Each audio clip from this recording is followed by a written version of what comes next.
Welcome to ClearlySo Sector Insights Energy Edition. I'm Matias Wibowo, the Energy and Environment Sector Lead and Investment Manager at ClearlySo. I'm joined by three guests whom I will shortly introduce. This is part of a series by ClearlySo that will cover all our sectors. You can find past events to watch on our website and follow us on LinkedIn and Twitter for updates on the next one. Thank you again for joining this morning, and let's get started. We have been in the middle of the lockdown economy for almost 2 months. We are at the point where people are eager to start figuring out a post-pandemic economic reconstruction. Where does clean energy transformation sit in the post-pandemic economic recovery? How has COVID-19 impacted the drivers of our energy map? How would consumers and governments behave as the pandemic recedes? Has the crisis weakened the momentum towards clean energy transition or strengthened it? Our panel here, representing entrepreneurs and investors, will share their unique insights on these questions. Lucy Rands from the Environmental Technologies ETF Fund, Pippa Gawley from Zero Carbon Capital, and Chris Horne from myenergi. So let's start with a round of introduction. Tell us who you are and the company or organization you are representing. Let's start with you, Chris. So thanks, Matias. Dr. Chris Horne. I'm the commercial director with myenergi. We're a relatively young company, just under 4 years old. We invent, create, and manufacture smart electronic devices. People optimize renewable energy, so for diverters, EV charge points, and similar products that help customers use their own energy or maximize the use of green energy rather than just using whatever comes off the grid. My background, I'm a professional electrical engineer. I've joined myenergi just over a year ago, having spent previous 20 plus years working for E.ON in various roles, starting off on power stations and working my way through the company to a senior management position and finishing with E.ON in an innovation and new product development role.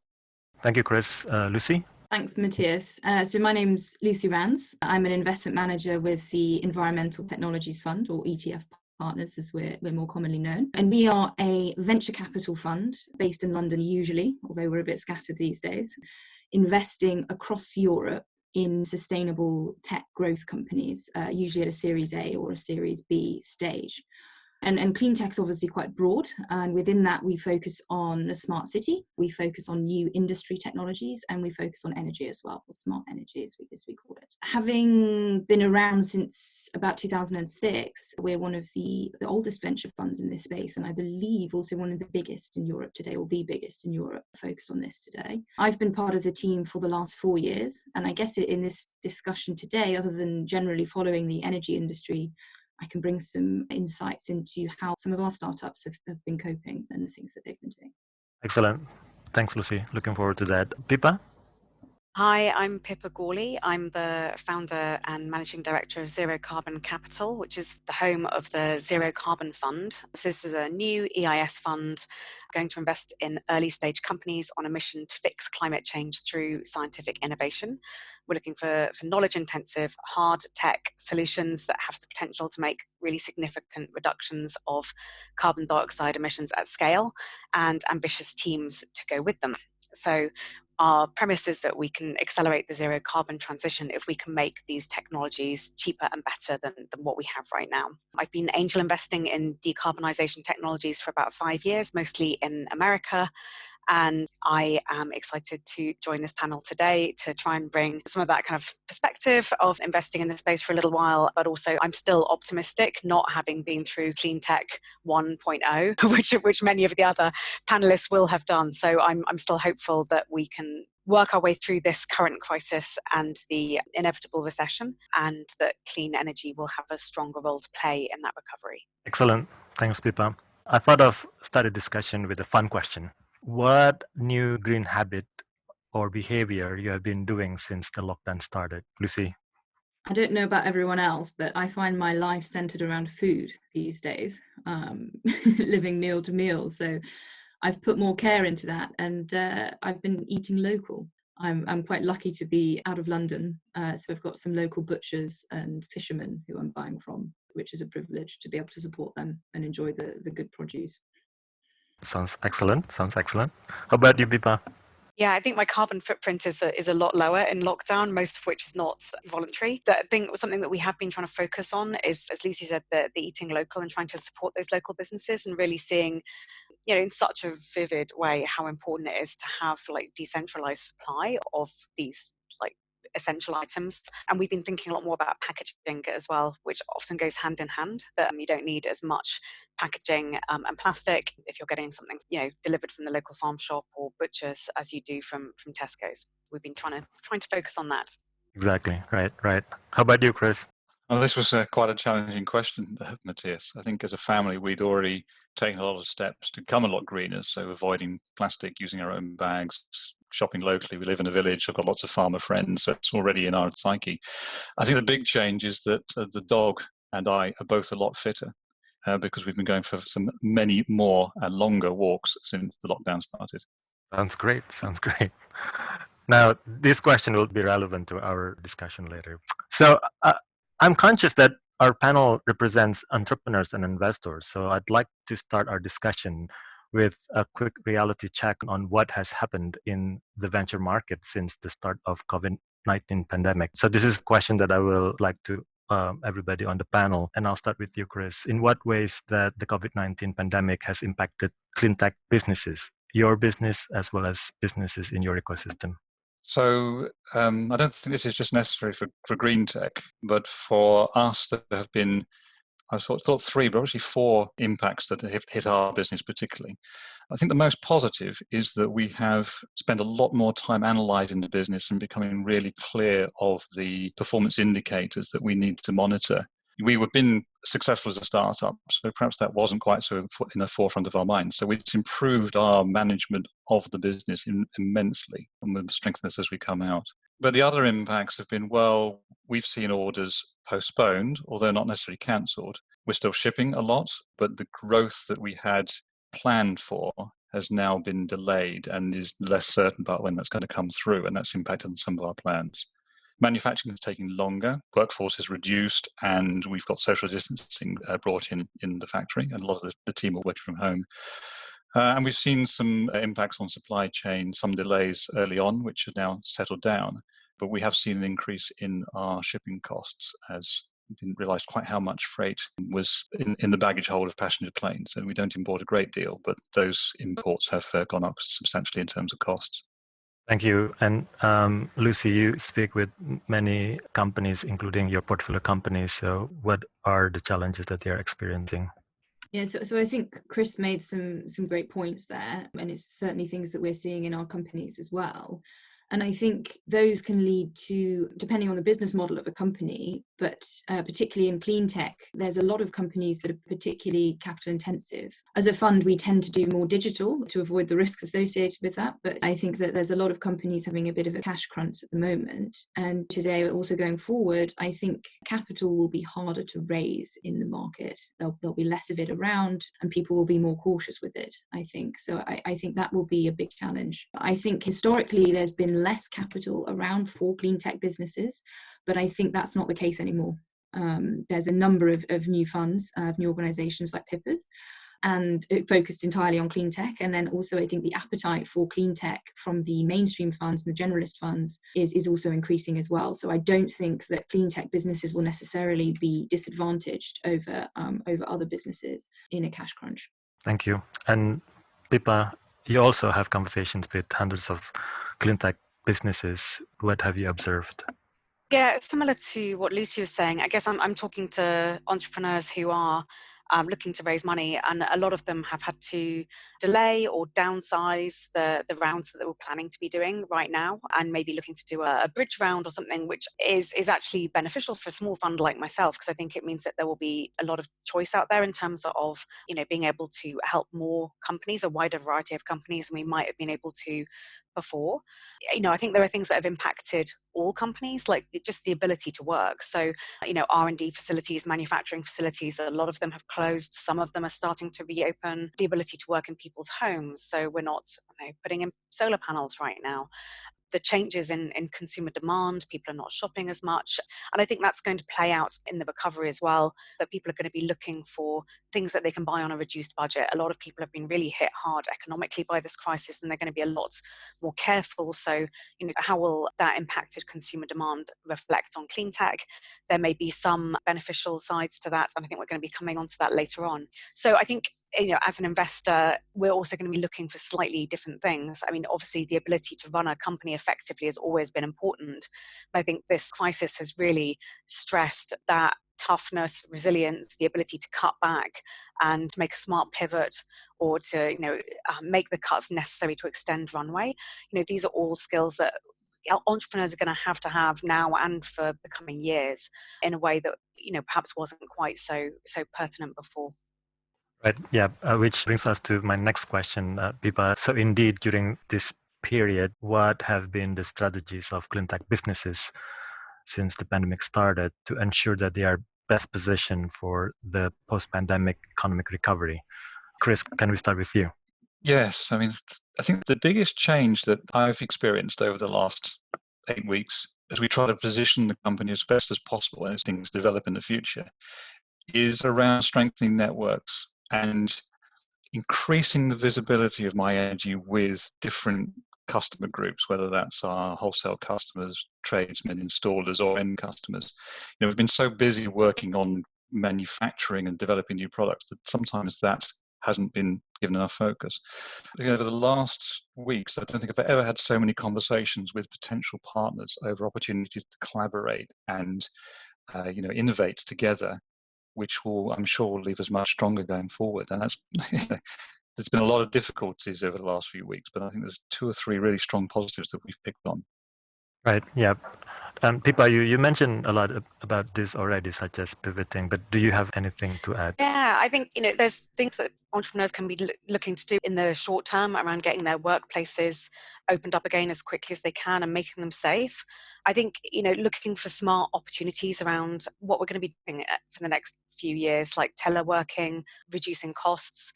And I think the big opportunity is trying to anticipate what government policy could be in this space as we come out of this. Right. Yeah. Anything to add, Lucy?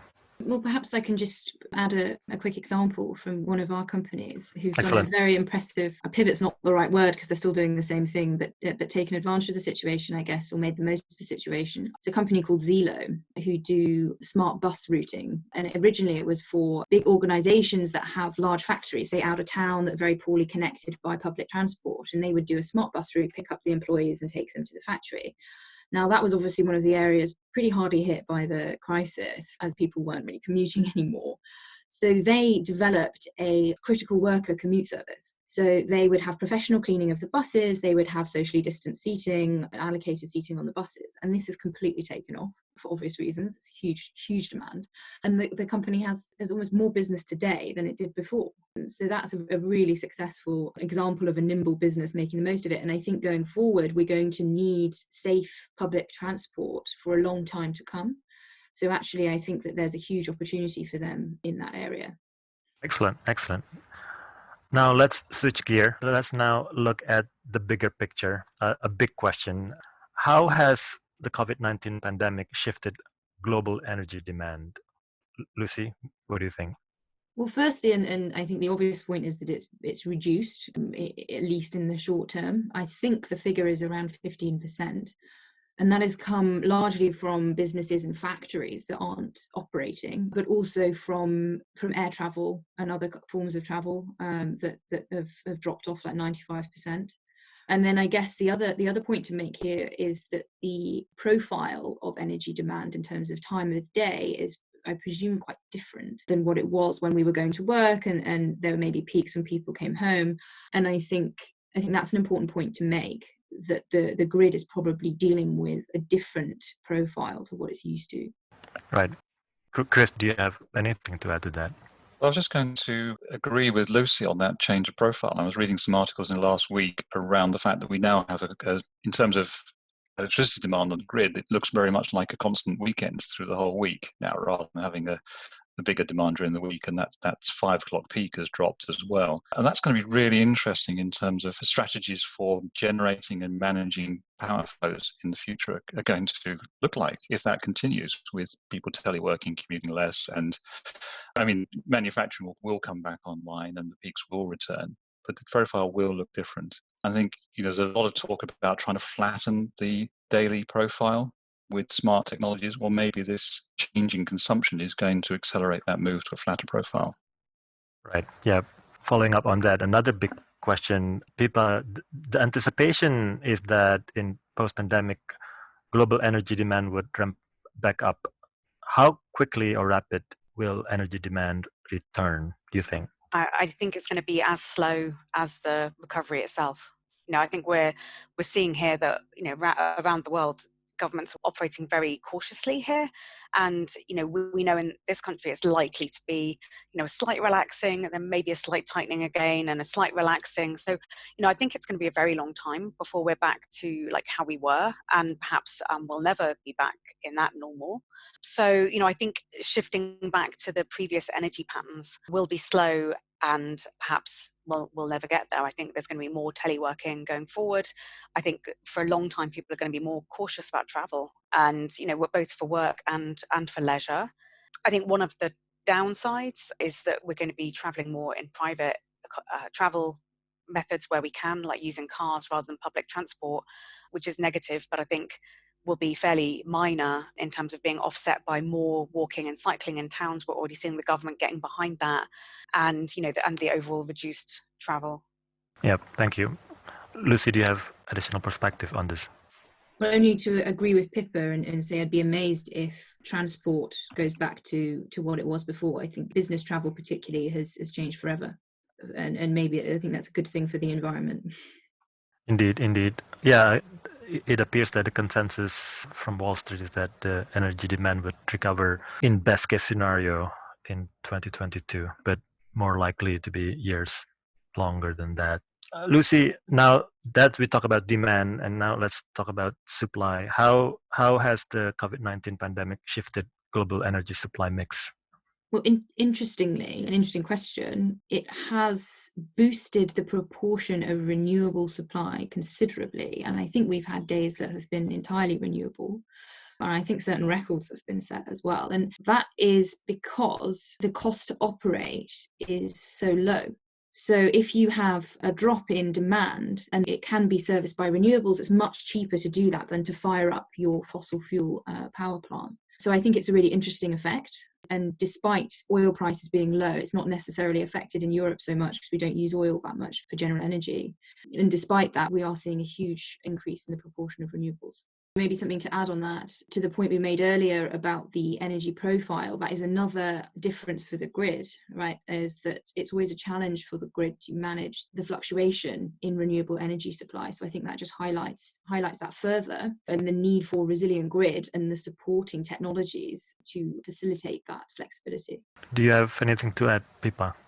I agree with Lucy's points. I think it's great to see that renewables have been the most resilient part of the energy mix. There's been a lot of coverage of this purely on a cost and convenience basis. And going forward, again, if we're looking at a world where we're living with this virus and more aware of the idea of pandemics as a whole, I think we're going to be looking at forms of energy like solar and wind and wave, where it's much less hands-on. You don't need a shift of workers going into a power station to make that happen in the same way that you do with gas and coal. So I think it's all going to be supportive of the shift. Sounds good. Still talking about the supply side. Chris, one would argue that post-pandemic global energy supply mix will revert to pre-pandemic state where we saw fossil fuel demand at its peak. What do you think? Well, I sincerely hope it doesn't. And we do have an opportunity with lower demand at the moment and renewables making a significant proportion of the generation. That's a great base to build from, with the right policy and incentives behind it in order to continue rolling out renewable generation and making sure that makes the right contribution to the grid and the flexibility that around it is managed in innovative ways. So there is a fantastic opportunity. I do have a slight fear here, though, that low oil prices will have a negative impact. Now, this morning I noticed that the petrol at the local fuel station was less than £1 a litre, which it hasn't been for a very long time. And if energy is cheap, and if we are incentivized by negative energy prices, which are available now as well, to use more energy, those could have a negative impact on this transition away from carbon intensive and towards renewables. So I have a concern that needs to be managed through policy and communication and education and innovation to make sure that they don't lose the opportunity that we have. Indeed, indeed. Do you have anything to add, Lucy? Just to agree, I think it is a risk. And I think, to Chris's point, not only does a cheap oil price maybe make fossil fuels more attractive, it also, as he touched on briefly, it takes away the incentive to be energy efficient. So there is a risk that we go back to a worse position than we were in before. And I think that needs to be handled extremely carefully by policymakers and investors as well, I think, to make the most of the opportunity that we have of this reset to make sure that that doesn't happen. Indeed, indeed. And we will discuss about how, to the best of our knowledge, how the governments, investors, entrepreneurs can play a role in this. I'm going to quickly pick up a question from the audience. So one question is, how do you see energy demand in emerging markets, especially parts that still have energy deficits? I'm conscious that indeed the consumer market that the panel is sort of engaging with is less on the emerging market side. But Pippa, do you have something? So far, like most emerging markets have been much less affected by the pandemic, especially if we're looking at, say, Africa. Now, there are countries like, say, Brazil, where that's very much not the case. But, for those countries that are less affected, and there is evidence that there's an inverse relationship with temperature, and many of these emerging markets are hotter than our climate, for example, then we might see them just continue on the same trajectory that we are already on, embracing renewables largely for convenience and cost and security reasons, not necessarily environmental ones, but increasingly the environmental voice is growing stronger there as well. That's my hope. Yeah. Thank you. Yeah. Somebody mentioned earlier that our nation's coal generators have not been supplying our power needs for almost a month. Our longest run without coal since 1882. Interesting observation. In what other ways has COVID-19 pandemic demonstrated the role of renewable energy in our energy supply mix? Pippa, what do you think? A lot of that reason is because of the actions of Drax in shutting down their remaining coal generators, which are arguably long overdue. So, very, very welcome that is happening. And I think we've already covered this a lot, that, there are many features of renewable energy, such as the decentralization, the resilience and lower costs that make it attractive in this current operating environment, which this crisis has really thrown into light. Indeed, indeed. So to some extent, the economics is clear, and I think the wild card is how consumers and governments will behave as the pandemic recedes. And can I start with you, Chris? So thinking about clean energy transition, what do you think post-pandemic economic recovery or the new norm would look like, and in what ways does it accelerate clean energy transition or slow it down? So, sort of challenging open question to try to respond to there, Matias. So, in terms of the clean energy transition, I think we've touched on this a few times now, and I'm naturally an optimist. So I would like to see that, and we'll come on to some of the later questions as well, why I think this, that we will see an increased interest and move towards clean and green technology. There's a lot of complexity going to be behind that. So there's a lot of data and communications and IT background, and lots of questions again around sort of user interactions and how the user behaves in this new interacting interconnected world. So that, I think, is where we will be looking to drive. This is my optimistic and enthusiastic view of the future, is that is where accelerating prosumer end user engagement in the energy mix that then really allows us to continue accelerating towards green and renewable energy generation and delivery. Is that a bit of a waffly answer from Matias, but I hope that sort of captures some of the enthusiasm and spirit I feel around that question. Yeah, indeed. The question is about vision. And speaking of which, Lucy, what's the vision that your portfolio companies have been communicating to you about the new norm? So I agree with everything Chris said. I think that there will be greater engagement and a greater desire to to understand carbon footprint, to understand where your energy is coming from. And then coming into the business world, coming away from consumers, I think businesses as well will want to understand what's going on throughout their supply chains. We've made a number of investments in that area recently. I think that used to be carbon neutral meant your head office was carbon neutral, and I think that won't be the case, or it's already becoming not the case, that people want to know what's going on all the way down their supply chains. I think that there will just be greater engagement across the board.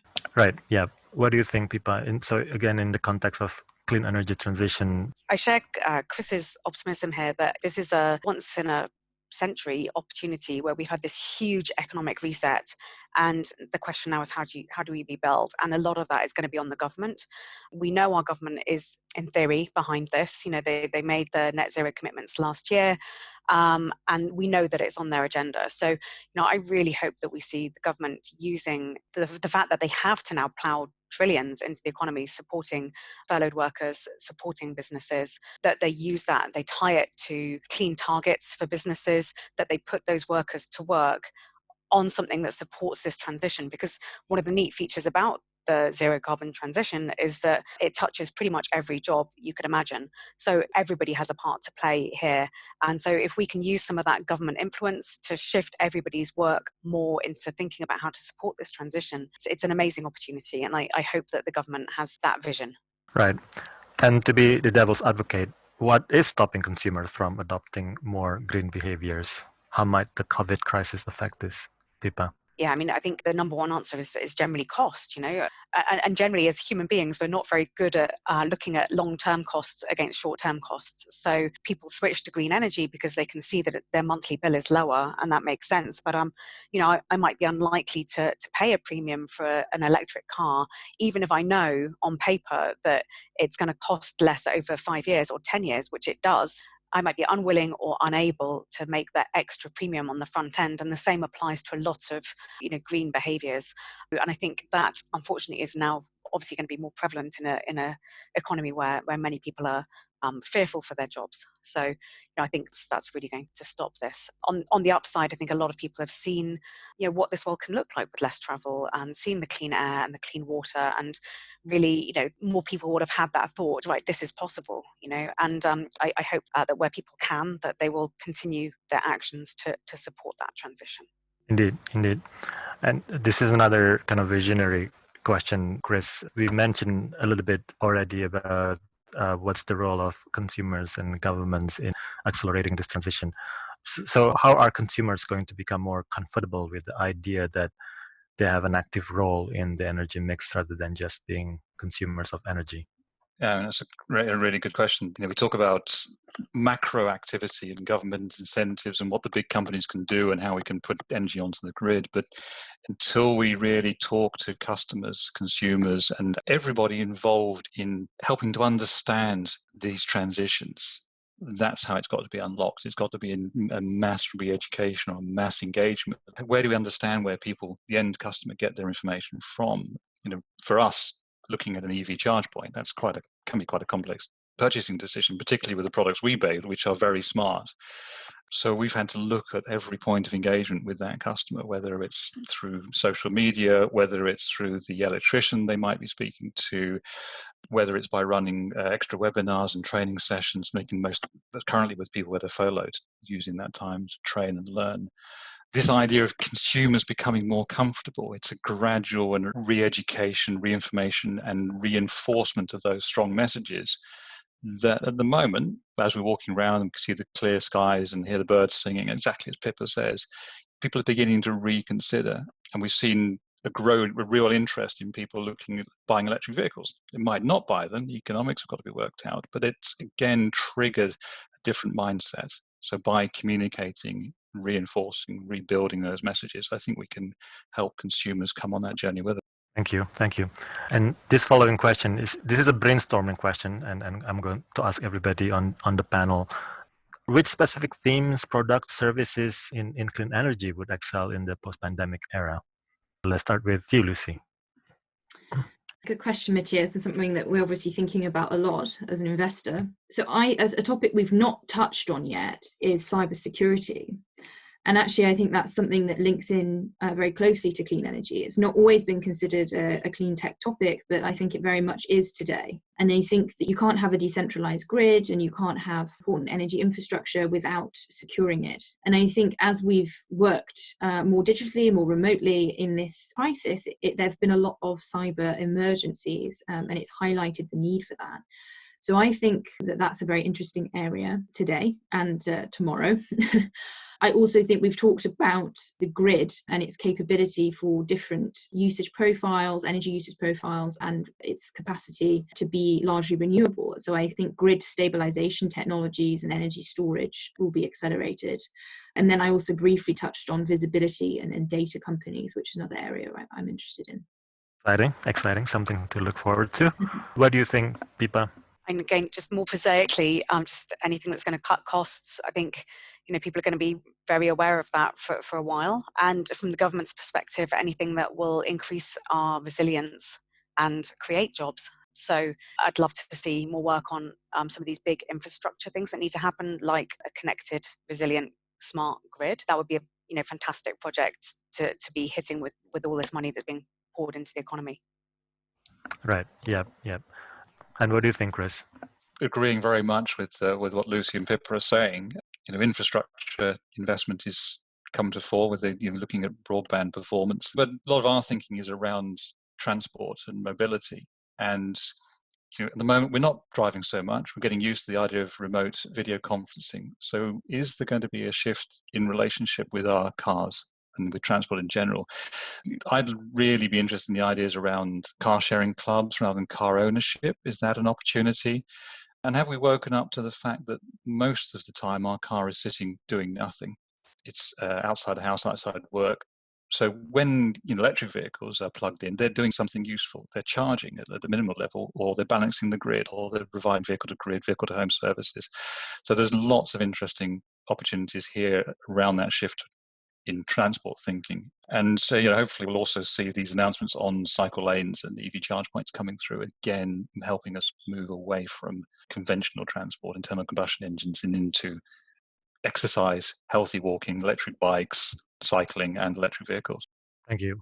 Last week, the chief executives of more than 60 British organizations called on the UK government to exclude polluting industries without a proper climate plan from government help and to invest in infrastructure, technology, and skills to create jobs that help sustainability. Just yesterday, the chairman and chief executive of Iberdrola, which owns Scottish Power, said that it is essential the financial recovery is aligned with climate goals. Would this signal opportunities for clean tech businesses? Lucy, what do you think? I think overall it's an interesting idea, and we've talked about the need for investment and government investment to go into clean tech infrastructure. And I think it also reflects the widespread desire for clean growth when the economy does return to growth. So I think those are all the positives. I think it needs to be managed incredibly carefully because, this is first and foremost a humanitarian crisis, and there are thousands or hundreds of thousands of people being left jobless.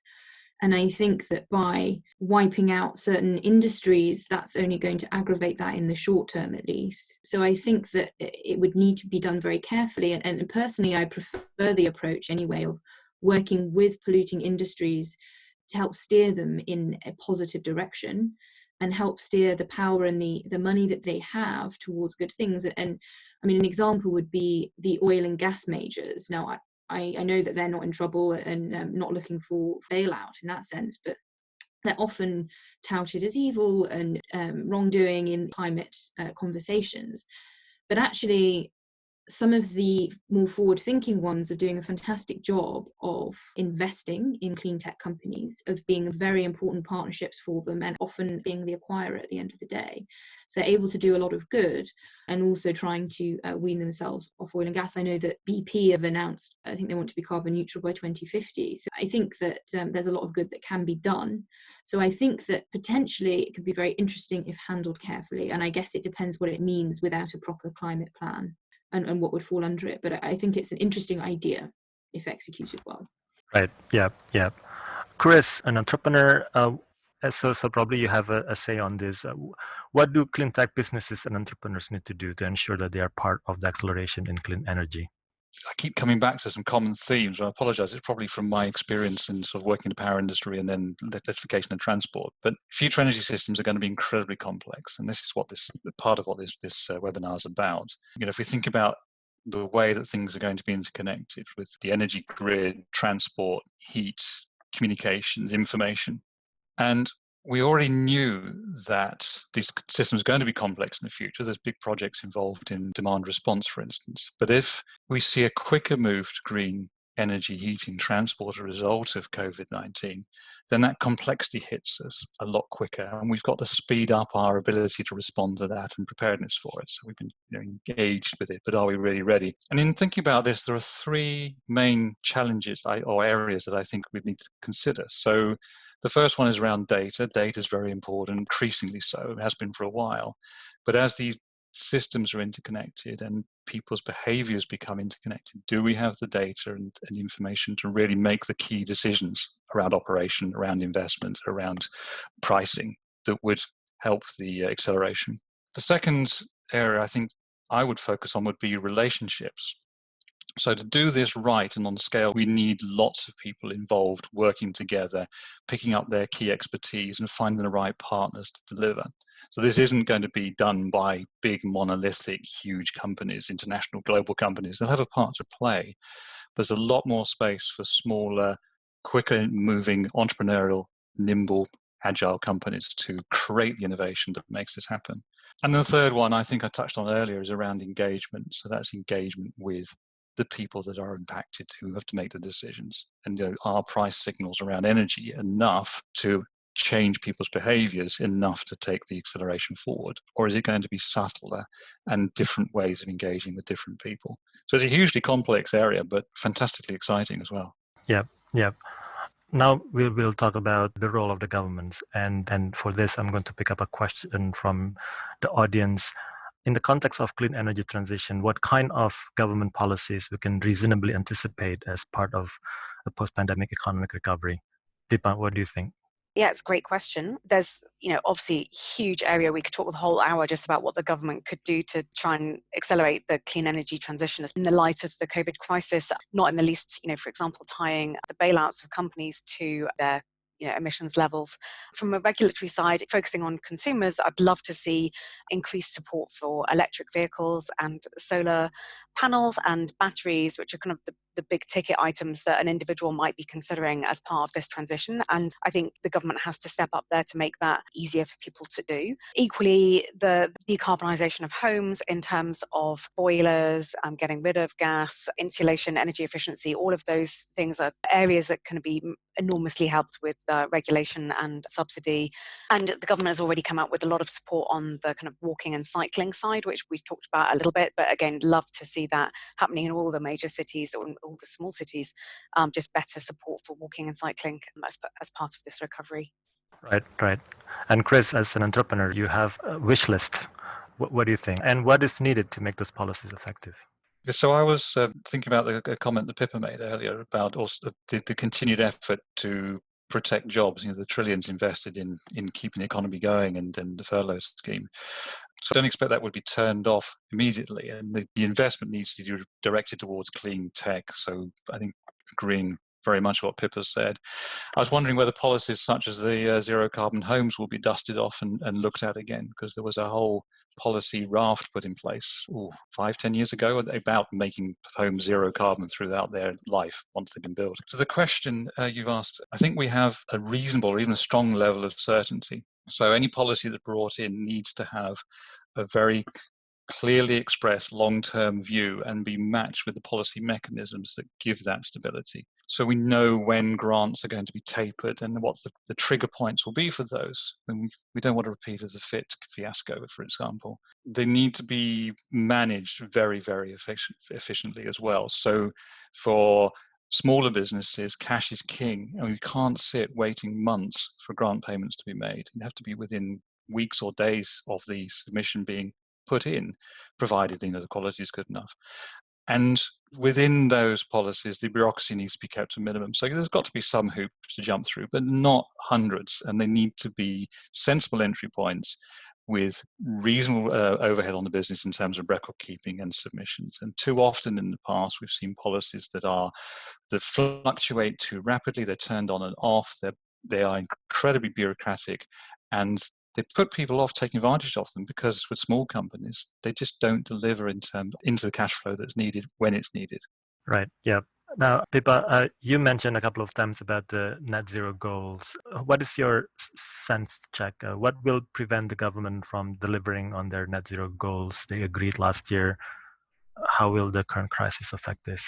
It would be understandable for them to be a bit distracted from the net zero goals. What I hope is that they will continue to see the two things in lockstep, that the recovery, the money and energy being put into the recovery of the country and our improved resilience going forward is going to be the same as hitting our net zero goals, and that they can leverage the first to kind of make progress towards the latter.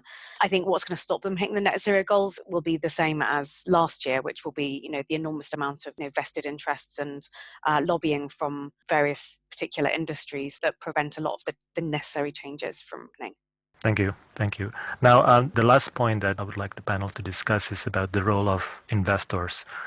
Let's start with you, Lucy. How has the COVID-19 pandemic shifted investors' interest and focus when assessing clean energy investment opportunities? I touched a bit on the areas I will be very interested in as we come out of the pandemic. I think things that may be a bit different, I'll be even more focused on cash and capital efficiency and looking at people's cash burn. Can you make a bit of investment go a long way? Or will we need to be going back to the market every 6 months for a new capital raise? So that's something I'll be looking at closely. And then I think as well, this pandemic has been the perfect case study for a big challenge for any entrepreneur. And I think that being able to see how they've coped with it is very helpful for an investor to assess the capabilities of an entrepreneur. So I think I'll be looking at that as well. Right. Yeah. Yeah. How about you, Pippa, as an investor, whether in regards to the specific themes or additional concerns raised or flagged by it? Yeah, and also concerns are quite pragmatic for me. I mean, things like the ability to keep operating in lockdown. So, just physically, can research and development continue? Can you get into your lab? Can you keep the manufacturing going? And that's going to need to be a theme going forward. Strict lockdown could come back at any point in the next probably few years.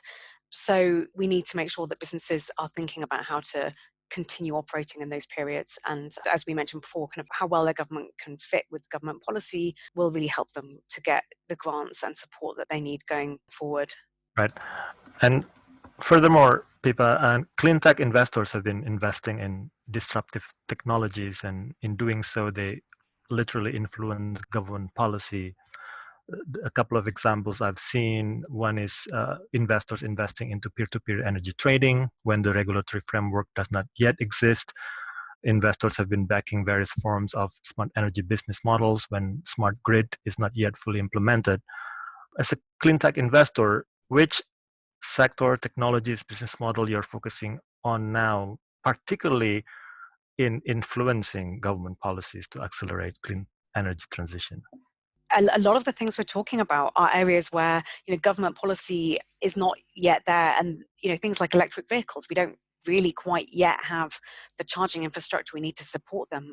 That's even more true for hydrogen powered vehicles.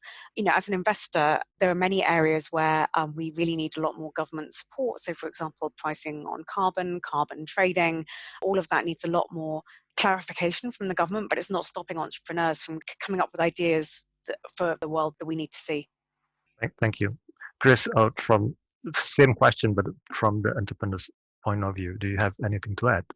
Yes, so I'd like to turn this back down at the customer level again. And it's anything that can be done to maximize the potential of the end customer as a prosumer, so actively engaged with their energy supply and generation themselves, not as consumers.